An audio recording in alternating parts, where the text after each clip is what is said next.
एक तो ऋषि मोटा, ऊपर से कमाई भी कोई खा। मजा आ गया, फिर बोले आप। मैंने कहा ना। कंचन के बेटे ऋषि की शादी कहीं नहीं हो रही थी। एक तो ऋषि मोटा, ऊपर से कमाई भी कोई खास नहीं। लेकिन कंचन को तो शौक था मॉडर्न बहू लाने का, और उसे एक दिन ऐसी लड़की मिल भी जाती है। हमें तो आपका ऋषि बहुत पसंद है, लेकिन मैं आपको साफ साफ बता देती हूँ, मेरी बेटी के शौक थोड़े से अलग है बहन जी। अरे बहन, हमें सब पसंद है। आपकी प्रियंका जैसी लड़की की तलाश मुझे कब से थी। जींस पहनकर अंग्रेजी में गिटर पिटर बोला करे। अरे बहन, जरा सुन तो लो, मेरी बेटी के शौक क्या क्या है। अरे नहीं नहीं बहन, बस लड़की को देख लिया तो सब कुछ देख लिया। आप ना शादी की तैयारी करो, और वो जरा सामान की लिस्ट भी दी है ना मैंने। हाँ बहन जी, सारा सामान शादी से एक दिन पहले ही आपके दरवाजे आ जाएगा। मजा आ गया, मजा आ गया। अब तो बस आप शादी की तैयारी करो। प्रियंका के माता पिता के जाने के बाद कंचन का पति उससे कहता है, अरे भाग्यवान, तुम तो कुछ ज्यादा ही जल्दी दिखा रही थी शादी की।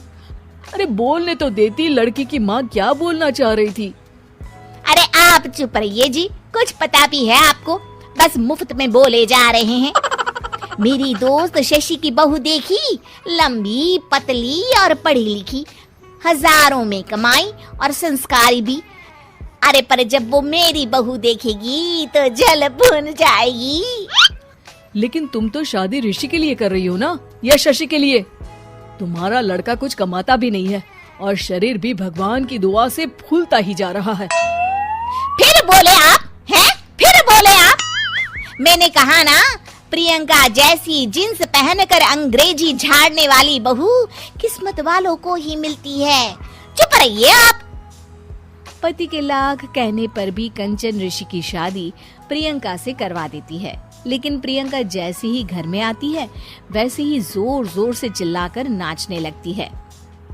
आज मेरे यार की शादी है, आज मेरे यार की शादी है, अरे नाचो मां नाचो।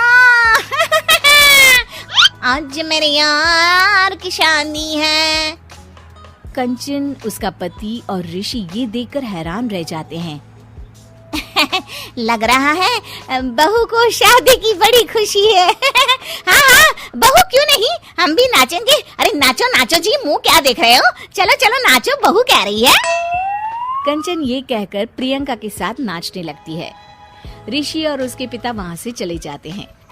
अगले दिन कंचन अपनी सहेलियों को प्रियंका से मिलवाने के लिए घर बुलाती है, जहाँ शशि भी आती है। अरे शशि, कैसी हो? मैं ना तुम्हें प्रियंका से मिलवाती हूँ। अरे सच में बहुत ही एडवांस सोच की लड़की है, कितने मॉडर्न ख्यालात है उसके, पता है तुम्हें? अरे हाँ कंचन, जरूर, बच्चों की शादी अच्छी ही होनी चाहिए। और वैसे भी तुझे तो शुरू से ही ऊंचे ख्याल की बहू चाहिए थी। तभी कंचन की सहेली कहती है, अरे कंचन बुलाओ ना प्रियंका को, हम भी मिल ले। अरे बहू प्रियंका, जरा बाहर तो आना। कई बार आवाज देने के बाद भी प्रियंका बाहर नहीं आती है, तो कंचन को बुरा लग जाता है। वो उसे लेकर बाहर आती है, लेकिन ये क्या, प्रियंका लड़खड़ाती हुई बाहर आती है और उसके हाथ में शराब की बोतल होती है। हालांकि शराब पीना स्वास्थ्य के लिए हानिकारक होता है और ये हमारी किडनी के लिए बहुत ही खतरनाक है, लेकिन कंचन की बहू प्रियंका पूरे नशे में होती है। अरे इतने सारे लोग। ये कहकर वो शशि के पास जाती है।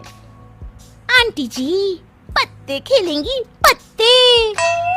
अरे दूर हो, दूर हो, तुम्हारे मुंह से तो शराब की बदबू आ रही है। अरे कंचन, माना तुम्हें मॉडर्न बहू चाहिए, लेकिन आधुनिकता का मतलब ये तो नहीं ना। बुरा न मानना कंचन, तुम्हें पता था कि तुम्हारे बेटे की कमाई और शरीर दोनों ही ठीक नहीं है, तो तुम्हें उसी हिसाब की लड़की से शादी करवानी चाहिए थी। ऐसा कहकर सभी औरतें वहां से चली जाती है। तभी प्रियंका की माँ कंचन के घर आती है। अरे बहन जी, बड़ी चालाक निकली आप तो। बिना बताए अपनी पियक्कड़ बेटी मेरे लायक बेटे के गले में बांध दी। आय हाय, बड़ी आई बिना बताए। उस दिन जब मैं ये बात बता रही थी तो तुम तो सुनने को भी तैयार नहीं थी। अब भुगतो तुम। ये कहकर वो वहां से वापस चली जाती है। सबके जाने के बाद कंचन अपना सर पकड़ लेती है। हाय रे, आधुनिकता की अंधी दाड़ में मैं अपनी संस्कृति ही भूल बैठी थी। अब तो राम ही बचाए मुझे।